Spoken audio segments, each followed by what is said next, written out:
Hello everyone, welcome back to Movies TV Mad. You can follow me on Twitter at Movies TV Mad. So the Hollywood Reporter have written up a review for the Quantum Leap Revival pilot episode, and we're going to get into it. Be warned, there are spoilers ahead. Quantum Leap Review. NBC's time travel reboot gets sucked into an exposition vortex.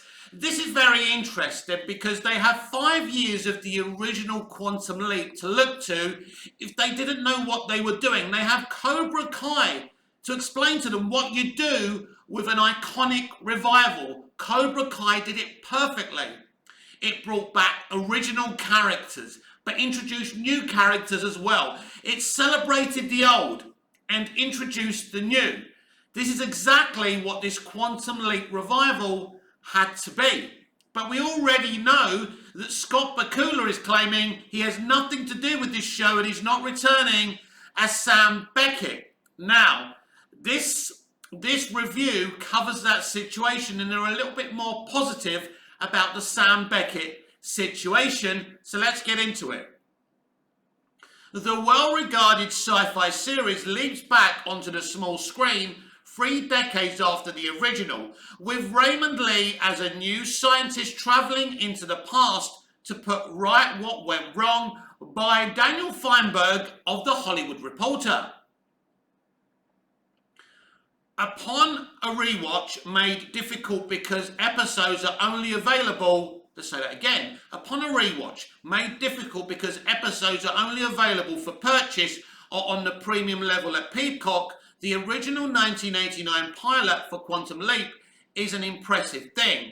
Well, it's not difficult if you've got the hard copy of each of the episodes from the iconic 5 seasons of the original Quantum Leap, which I have recently finished a rewatch. It's a beautiful show from start to finish. Owing in no small part to it being a 2-part episode premiere, creator Donald P. Belisario is able to go nearly the entirety of their first 45 minutes without an iota of exposition. Now, let's try and play devil's advocate here and talk about the exposition dump in the revival of Quantum Leap. And, you know, this person says, well, there's not much exposition in the first 45 minutes. Well, it's easy not to have to do much exposition in an original idea. But the problem is with this revival, it wants to make sure that you understand this is a continuation. This is a revival of the original Quantum Leap. And there are huge connections to the original Quantum Leap here. So I still think there's ways of doing it, because in 2005's Doctor Who revival, we had the first episode of said revival called Rose. There wasn't an ounce of exposition. When Rose asks the Doctor who he is, he holds her hand and talks about the Earth revolving and how it works and how it feels. And he lets go of her hand in a chilling explanation on who he is. No exposition whatsoever. So if you know what you're doing, you can do it, and it's clear. Like with a lot of creatives today, there is a problem here. Scott Bakula's Sam Beckett wakes up in the body of a 1956 test pilot with no memory, and here he has to figure out his situation, as well as why he keeps talking to a man, Dean Stockwell's Al, that nobody else can see. Sure, eventually things get explained, but there's a long stretch in which the episode just lets audiences figure things out or flounder. No 2022 pilot, especially no broadcast pilot, would ever demonstrate a comparable level of confidence. And that's true, because they are creatively bankrupt these days, because when they employ people to lead a movie, to make a movie, to make a TV show, it's normally about what they look like, where they're from, not how talented they are. That's the problem today. Sadly, that's evident in NBC's new sequel reboot. The pilot for this new Quantum Leap is 41-ish minutes of nearly non-stop exposition, and hand-holding, making sure both that the new viewers understand every aspect of the premise and that returning fans understand the connection between this update and the original, no matter how irrelevant it ends up being. But you're saying it's irrelevant, you've only just seen the pilot, which means it could be relevant in the future. So this criticism may not be a valid one. I'll have to wait and see to actually see the pilot and the rest of the episodes. There is no desperate need to explain in the Quantum Leap pilot that there's no time at all to have an ounce of fun with the premise. And if you can't have instantaneous fun with a premise like this one, there isn't any point to it at all. This is the problem. They are stepping in some very huge shoes. You know, Quantum Leap was an iconic concept, and they did have fun with said concept, but they were under no pressure because there hadn't been a Quantum Leap before this. Owing to the tight production schedules on broadcast shows, unfortunately the pilot is all I've seen, so maybe episode 2 marks the point at which series developers Stephen Lillen and Brian Wimbrand, NBC still credits Belizaro as creator, start having fun. I'm not yet prepared to take that leap. The new Quantum Leap begins 30 years after the original series ended. Under the friendly watch of the US military, Project Quantum Leap is being rebooted, complete with a supercomputer Ziggy. The team is headed by Herbert Magic Williams, Ernie Hudson, who superfans and absolutely nobody else will remember from the season 3 episode, The Leap Home. That's right. So is there a connection there? Vietnam. The team includes physicist Dr. Ben Song, Raymond Lee, and his fiancée, Army veteran Addison Caitlin Bassett.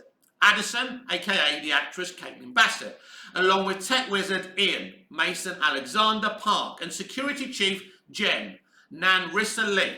The program is not ready to move into human testing, but Ben bolts from his own engagement party when he receives a mystery text. Right.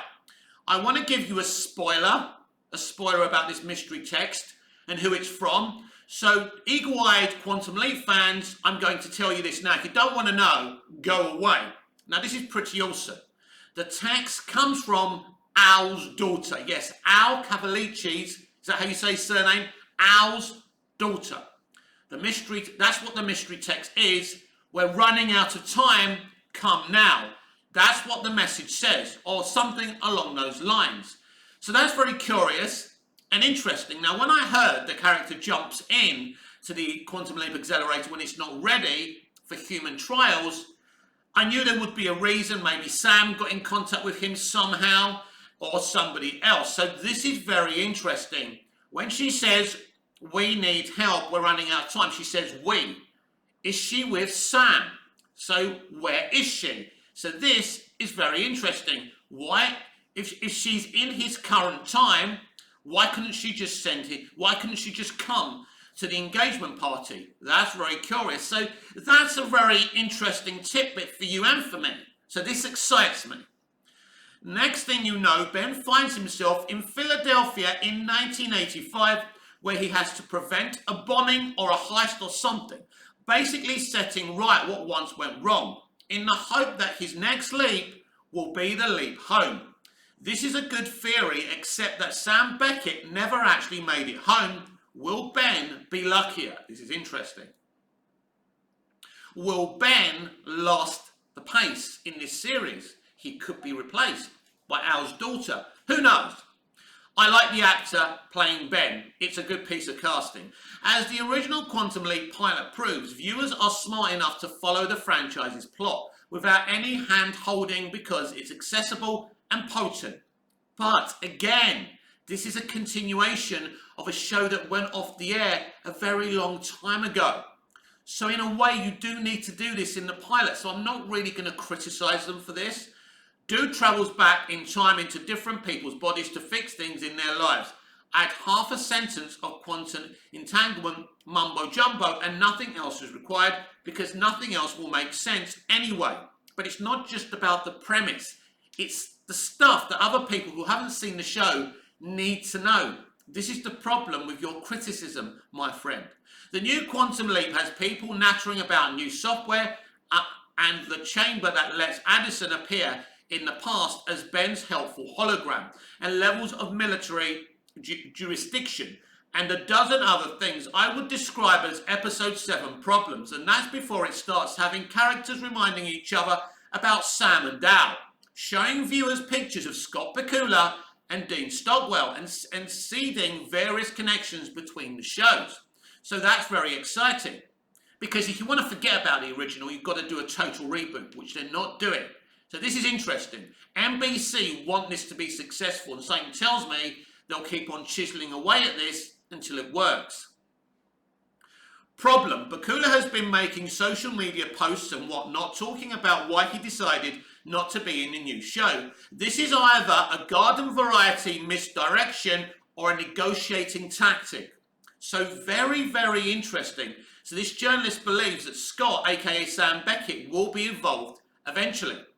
If it's the latter, allow me to do my part to help with Bakula's negotiations. The way this new show has been structured, the on-screen presence of Sam Beckett isn't optional, it borders on necessary. That Sam make a brief appearance in the first half of the season, a longer appearance in the first season finale, and then become at least a frequently recurring character by the second season. Otherwise, the doubly expositional pilot was pointless. Very good point and very interesting point.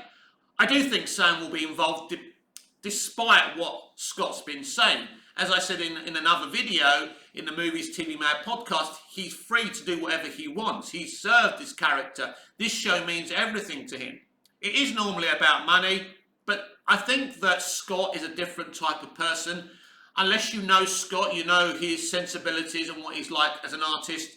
If you know him, you'll know this isn't about money. This is quality control. This is a guy who quit Broadway to be in Quantum Leap because he wanted to try TV. This is a guy who used to help the Grips after hours, and Dean Stockwell himself found it strange. He's a very nice guy. So if he's not in this right now and he's using all this as a bargaining chip, it's because he wants them to do their due diligence and get this show right. And quite right too. The pilot could have ended with an Easter egg acknowledgement of the original series, a photo of Sam on a computer monitor or something, and that already would have placated established fans. The gratuitous callback babble is time taken away from giving Ben and his new team additional personality traits.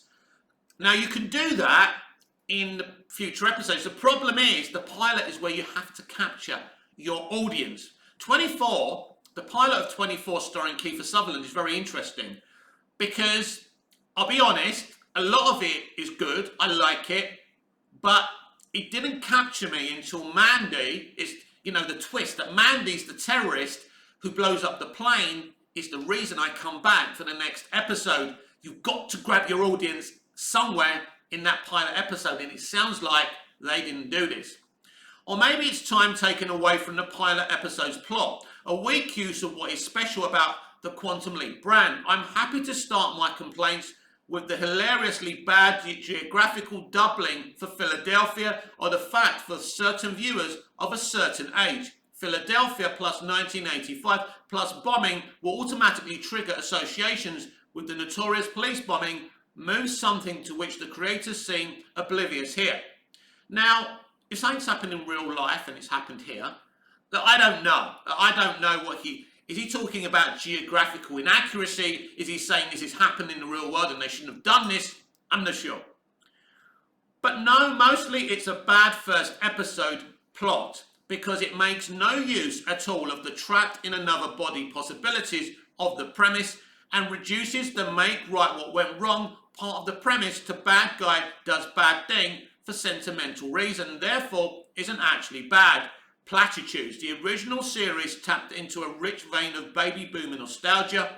Who was Sam Beckett, if not time-travelling Forrest Gump, and the time markers in the pilot here give no indication of what the new version will be tapped into, if anything. Yeah, I think it's pretty obvious. The only character trait here is that he you know, the person who's helping him is his fiance, and he can't remember she's his fiance. There's an emotional leverage there, which I like, but nothing else. But listen, I'm going to give this show a chance. You know, I don't really like Hollywood today. I don't like the people making stuff today. I don't like their attitudes. And I don't like their extreme politics. But I love Quantum Leap. And there's something about NBC's insistence on this show that gives me confidence. I mean, they're continuing from the original. This could be as big as the Doctor Who revival, but they have to get it right. This certainly isn't a critic's darling so far, but it's only one episode, and I would say to you, as I'm going to do, give it a chance. Will all of this get addressed in future episodes, and will there be plot lines that get more emotional value and entertainment out of the trapped in another body premise? Well, here's the thing. I know a lot of shows that became successful that don't really nail down the characters and the concept in the pilot, and it gets warmed up as the show goes on. But then, that's one of the fundamental issues with unsuccessful shows. Shows like Invasion or The Event that warm up as the season goes on, but they get cancelled because not enough people were captured, their attention wasn't captured in the pilot. Another body premise probably, but either you put your best foot forward in a pilot or you don't. Despite that advantage of franchise specificity, Quantum Leap ends up being a less distinctive pilot than previous NBC wannabe Quantum Leap shows like Timeless or the short-lived Journeyman. Yes, Journeyman, I liked Journeyman, but that was another show where he used to go back to his family. That doesn't work for me. That's why I liked Lost. There was no going back home. There was no comfort zone. You were there, you were fucked, you had to deal with it. That's what I liked about it. A tremendous Quantum Leap reboot if they just called it Quantum Leap. With Lee, this Quantum Leap appears to have a solid centerpiece in place. I agree. Should other creative elements come together, he's got a good mixture of nerdy uncertainty and cocky stubbornness, of easily flustered confusion and suave charisma. I can't tell if Bassett is any good just yet, but I like the new Leaper guide dynamic, bringing all of that subtextual Sam Al sizzle to the surface. Hudson Park and Lee have little to play, and it struck me repeatedly that there was a reason the original series kept Sam's team to a minimum. Namely, that the more you complicate or simply expand the present day part of the show, the less time there is for the creative episodic stories that are integral to the brand. This is a point. Let me put this down for a minute because this article's nearly finished. NBC produced the Knight Rider revival. They made the same mistake. They had too many characters in Team Knight Rider. It was about Michael Knight Jr.'s relationship with one of the scientists in Team Knight Rider. A lot of the time she would travel, in kit with him, which stopped the heart of Knight Rider. Stop me if I'm boring you because I've said this a dozen times. Stopped the heart, which is Michael and Kit's relationship. She's in the car. There's no dynamic there between Michael and Kit. This is why the Knight Rider show didn't work out. It was very high tech. It looked good in places. I'm not sure if Justin was a great pick for Michael Knight Jr., but this show and the Knight Rider revival seem to have the same problems. If you've got a Team Quantum Leap and you're focusing half the episode on them, it takes away from what the original show that Donald P. Bellisario created did so well. We'll see if after this clunky but not wholly unpromising pilot, NBC's new Quantum Leap eventually figures that out. And we'll see how soon Scott Bakula shockingly appears. So this journalist must be tapped into something, believes Scott, aka Sam Beckett, will return. You see, Cobra Kai has the luck really to have a lot of actors from the original movies, right? That is really a helping hand. The problem with Quantum Leap, because it's such an old show, and I mean, look, the original Karate Kid was made, in the early 80s, so they would have had the same issues. For me, what I would do, I would use a lot of cameos from guest stars from the original Quantum Leap, and you've got to use Scott. How you use Scott, I don't know. Well, I know what I would do. He would have to be involved somehow. For me, the mission's got to be to find Al's daughter, to find Sam Beckett. That's got to be the whole premise here, but this person is stuck in time as well now. So the reviewer here, even though criticises it immensely, he says it's not unpromising. So that's interesting. So I might do my own review or just a quick 5-minute thoughts video when I eventually see the Quantum Leap Revival pilot. But let me know what you thought of this review of the Quantum Leap Revival pilot. I'm still excited for this show, and thanks to this journalist, I'm more excited for the show because this person thinks that Sam Beckett will appear in a very important role in this premise. And now that we know that Al's daughter is the reason that Ben, this new leaper, went into the accelerator before it was ready for human trials, I think this is a really good, interesting premise, and I like the way it continues from the original show.